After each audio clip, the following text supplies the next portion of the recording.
Hey, what's up everyone? My name is Trent.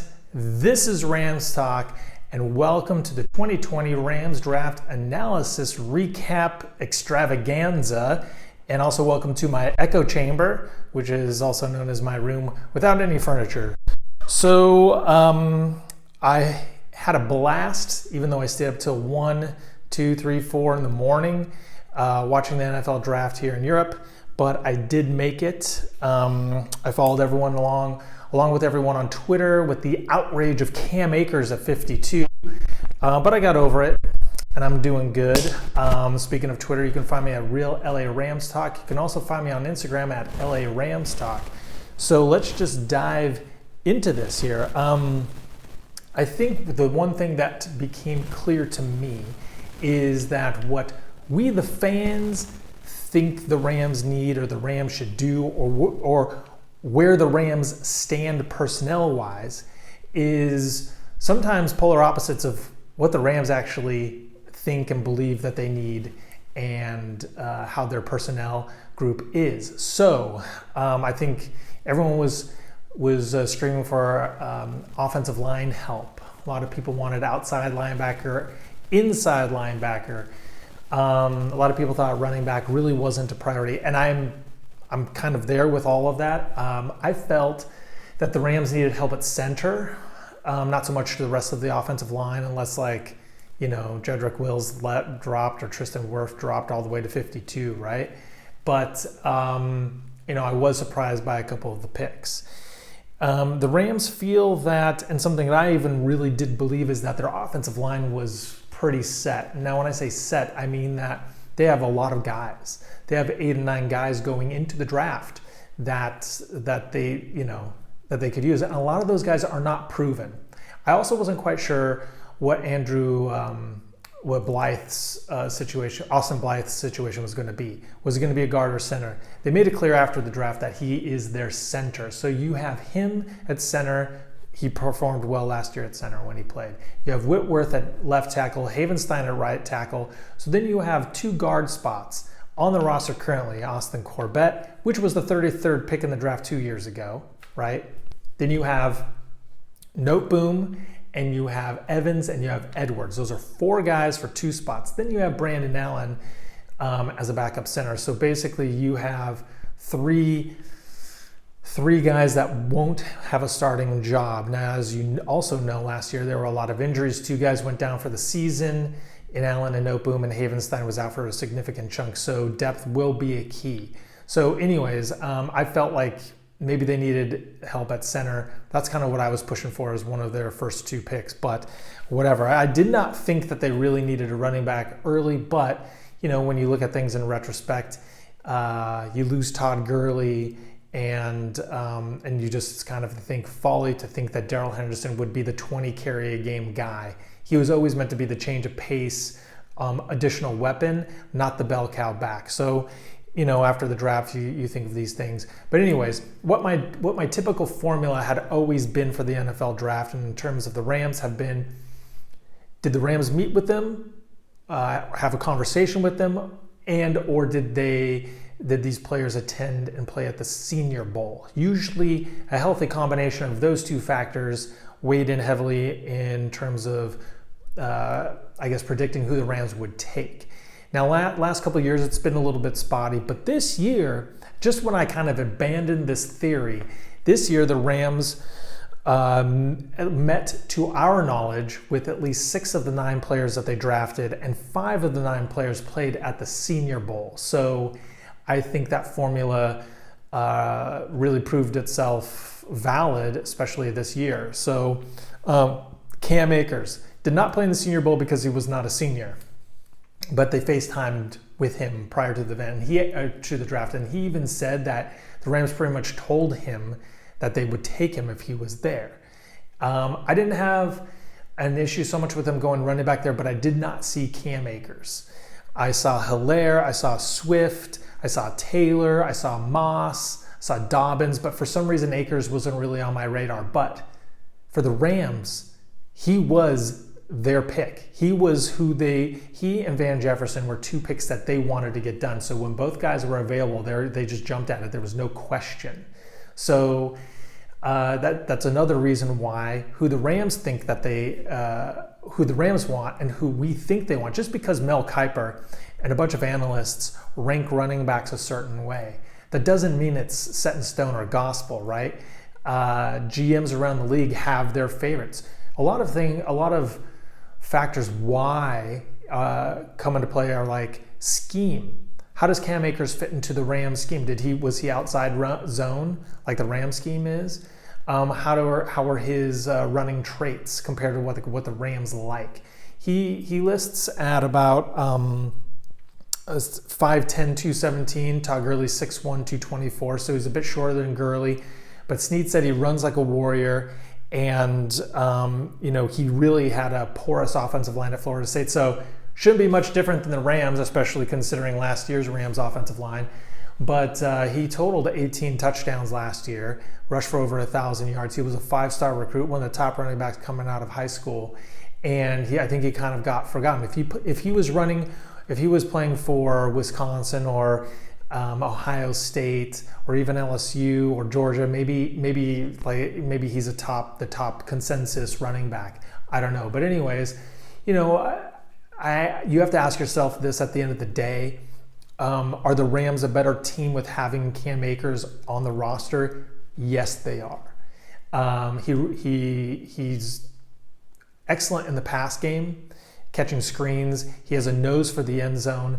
So I think the two things to watch for Cam Akers: how is he in pass protection? Because that will really determine how much he sees the field, and then also the scheme fit. And I have a reason to believe that the scheme fit is pretty good. So, kudos to the Rams. They targeted their guy, and I think we get so caught up in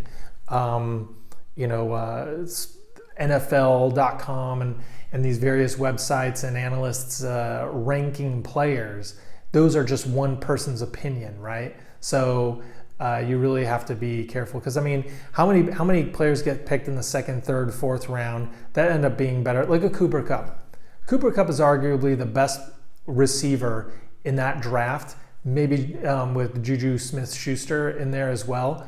Both not first-round picks. So there's a lot of grains of salt that go along with these rankings. So if Cam Akers comes in as a stud, I'm all for it. Now their second pick that they had, Van Jefferson, you look at same thing. You look at all the receivers that are on the board, and I myself fell into the trap of thinking that they lost Brandon Cooks, who was their speed guy, their burner. They needed another speed guy, another burner to take the top off of defenses. I was wrong. I was thinking Jalen Reagor, which I really like Jalen Reagor, but I think if you're looking at the Rams scheme, what Sean McVay is looking for in terms of a receiver is a receiver that he doesn't have to explain everything to, one that understands the nuances of the game. Cooper Kupp, right? Cooper Kupp came in and just he was plug and play as a rookie. Plug and play. How many receivers, usually, you know this if you play fantasy football, how many times you draft a receiver in his rookie year? And he does okay. A lot of first-round receivers take a while to develop. The learning a route, if their route running isn't pristine, they have to learn that. Blocking, all these different things, they have to learn. But if you get a ready-made receiver or any player that has it above the neck, has a good pedigree. His dad was a receiver. His dad is a receiving coach for the Jets. They say he's an elite route runner, which when they say that, what that means is that they can get separation without having to be, a 4.2, 4.3 speed. So he actually, he didn't run at his pro day or at the combine because he had a foot injury, which he sustained after the Senior Bowl. But he said that his speed, his 40 speed, every time that they had timed it was around 4.4. So, he has elite speed, or not elite speed, but he has, very, very good speed.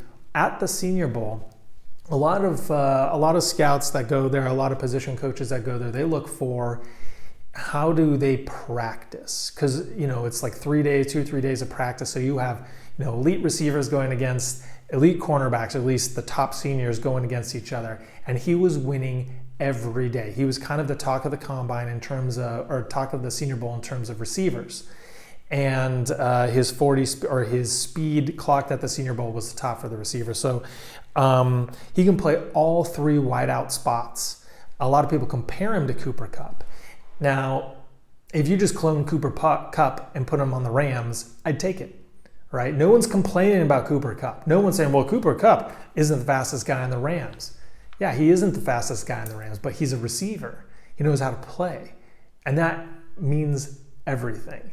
So I'll take Van Jefferson and his elite route running, his great hands, his really good speed, his understanding of the game. They basically... He can separate and catch the football, and also playing at Florida, he was playing against SEC competition, Alabama cornerbacks, LSU cornerbacks, so he was going up against good competition. So he's pretty tested, and he's not going to be fazed by the NFL life because he grew up in it.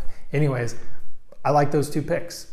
The Rams would, and what that also does is that puts Josh Reynolds on the clock. So I feel like it kind of makes you feel that Josh Reynolds won't be back after the season. Whatever, we'll deal with that later. But now they have good depth. Now they have a fourth guy. Josh Reynolds might even be the fourth guy still. So who knows? But that's one of the picks in this draft that put a current player on the clock. The other one being Gerald Everett, but I'll get to him. So I like those picks.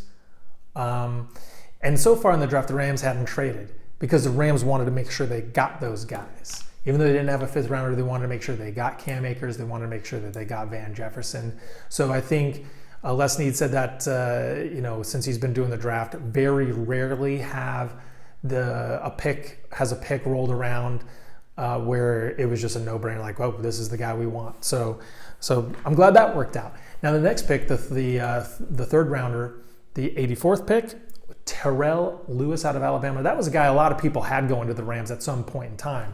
I even had him in there, so that's not surprising. It's actually kind of cool, like, oh, yeah, that Terrell Lewis, an edge player. That makes sense. He slid because of his injury history at Alabama, an arm and an ACL, missed a lot of 2 seasons, but you look at him, he's a physical freak. When he did play, his production was great.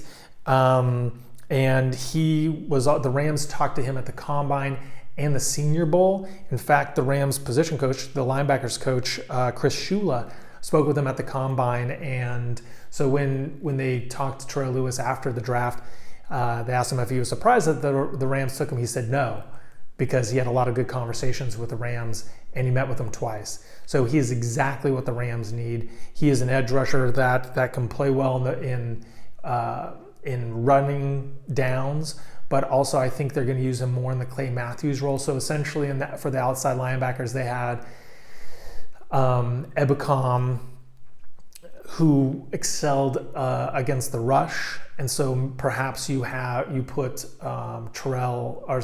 Leonard Floyd in that outside linebacker spot. The other linebacker spot, which was Clay Matthews' spot, that's going to be Obo. That's going to be Terrell Lewis.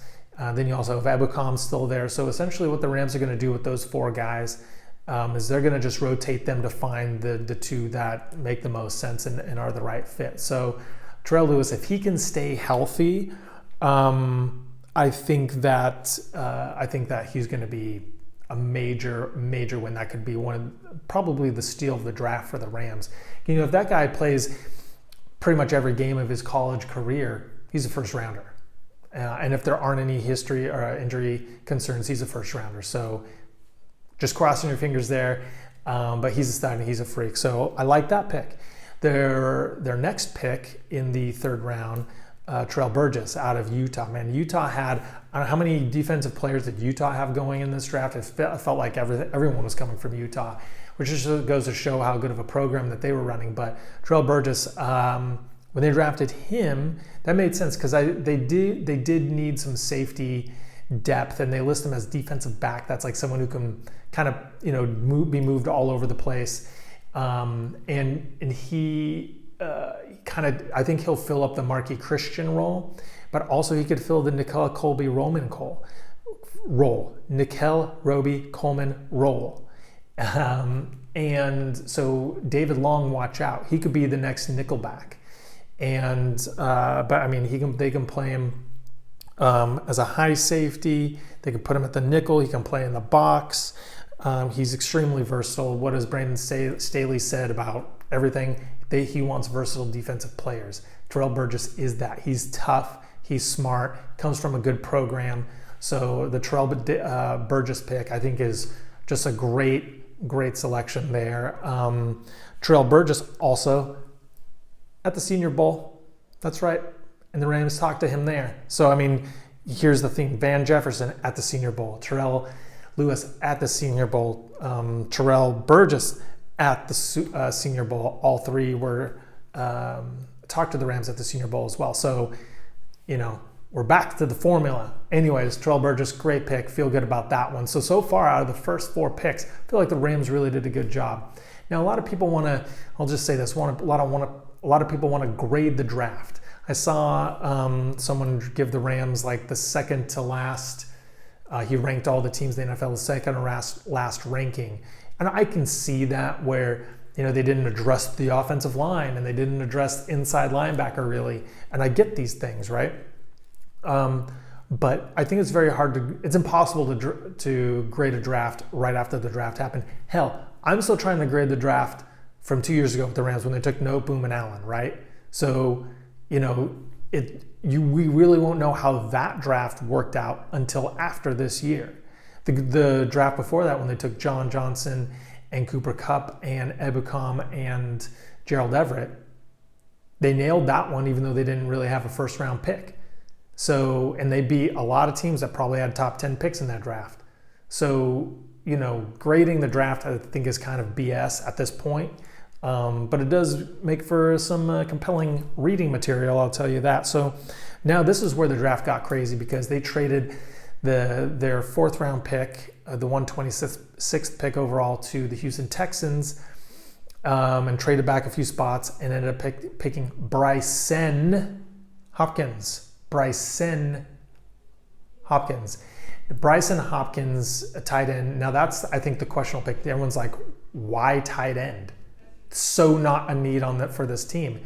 Maybe they're drafting him for 2 years or for next year. So that is that's kind of the question mark of this draft. And when they traded back, they missed out on guys like Troy Dye, Tyler Biadasz, Amik Robertson, and Bradley Anae. So there were guys that a lot of people, analysts, Rams fans had kind of thought about the Rams taking overall and generally, and especially addressing the inside linebacker spot. I think that they, had they addressed the inside linebacker spot, a lot of people would have felt better about that. So no, I don't think this isn't really a diss at Brycen Hopkins. A great talent. Everyone, I think, is talking too much about his drops. That's the only thing about him, but he's a very athletic guy. He's more of the Gerald Everett guy and not so much the Higbee. He's the Aaron Hernandez and not the Gronkowski. He's the F, not the Y. And as a tight end, you have your block first, pass, catch second kind of guy, and then you have your catch first, block second kind of guy. And he's that catch first guy. But he has great speed. I think he can hit those seam routes. So a lot of times you think of it as Sean McVay, right? Van Jefferson, Cam Akers, Brycen Hopkins, Jared Goff. And they look at a lot of receivers, and you hear this often, this quarterback can make all of the throws, because there are different throws. And there are different routes that certain positions excel at, or certain players in those positions excel at. So a seam route for a tight end, Jared Goff can really hit that throw. Good at the seam route. So maybe they look at how compatible these players are with their quarterback. So, he's probably not going to make that much of an impact his first year, especially if Gerald Everett is still on the roster. But, that's great. That gives him a year of being coached up and learning the system before he steps in. So just questionable because it's not an immediate need. You also have Johnny Munt. So I do expect the Rams to play more 12 personnel. Hell, maybe they go to 13 personnel. Who knows right now? But that's the questionable pick, especially considering who else they could have taken in that spot. Now, going down to the 6th round, but by trading back, though, they did pick up 2 additional picks, which I'll talk about in a second. But in the 6th pick, they get Jordan Fuller. And Jordan Fuller, Ohio State, two-time team captain, and very smart, great leadership qualities. But what he excels at in those characteristics, he lacks in size and speed. So I look at him, Jordan Fuller, I look at Burgess, even Van Jefferson maybe, and then some of the guys later like Clay Johnston as special teams players. So, you're drafting for versatility, like in the real sense of the word for all the different types of things that NFL players are asked to do. Special teams is one of those things. So Jordan Fuller to me is another depth piece, and I think he'll be instrumental in special teams. Played at Ohio State, played against great competition. Not much really to say on Jordan Fuller there. Then you have Clay Johnston, and I'm sure you've seen how pumped he was to be drafted by the Rams. He tore his ACL in October, but he is a heat-seeking missile as an inside linebacker for Baylor. Now there you go. There's your inside linebacker position player. So he should be healthy, hopefully, by the time the season rolls around. Special teams again. But when you talk about inside linebacker, let's just talk about that real quick. So basically Micah Kaiser and Trayvon Howard are the guys. And the Rams feel comfortable with that. 2 years ago, we loved Micah Kaiser. We loved that pick. He's a very smart player. And last year, Eric Weddle had the green dot. He was the one calling out the plays, the defensive plays out there. And that's very hard. It's very rare that you have a safety doing that. Prior to that was Corey Littleton who did that. Typically, that's with the Mike linebacker. And I think with Micah Kaiser, I think that's what they're going to do. So they have a lot of faith in Micah Kaiser and Trayvon Howard as their inside guys. So we'll see if Clay Johnson can crack that rotation, but I don't really foresee that, especially in his rookie year. And then the last guy, or I think he was the second to last guy. I can't remember who the last pick really was for the Rams. It was between Tremayne Anchrum and Sloman, the kicker. But Anchrum, actually kind of a low-key favorite pick. You look at him in Clemson, he was a tackle. He's a seasoned guy. He's going to move to guard, and he was a winner. I mean, he played on championship teams, and played against top-notch competition. So I like him. I think he actually has a shot to crack the roster, whereas Jamil Demby probably won't. Brian Allen might not because of Austin Corbett's versatility at center. So I look at Anchrum actually having a real shot at making the roster. And I mean, you just look at him and he looks the part. He looks really good. So I like him. Sam Sloman. Okay, this is actually kind of cool. I like the fact that they took a kicker. They got an extra pick and took a kicker. He's going to compete. That'll be a fun competition. I mean, I hope it's fun in the sense that like they're all really good and it's just, a tough decision. But Miami of Ohio, what the Rams really liked about him, what John Bonamego, the special teams coach, really liked about him is that he kicked in cold weather, which you're going to get a lot of at SoFi Stadium, but he kicked in cold weather, which means a lot, kicked very well, and he had a lot of late game pressure kicks that he made. You look at him, you look at his body type, and you're like, okay, all right, but I freaking love it.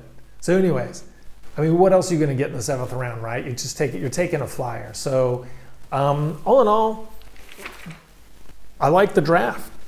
But when will we know? When will we know how these guys panned out? A lot of these picks were for next year, not this year. Cam Akers is going to be an immediate guy.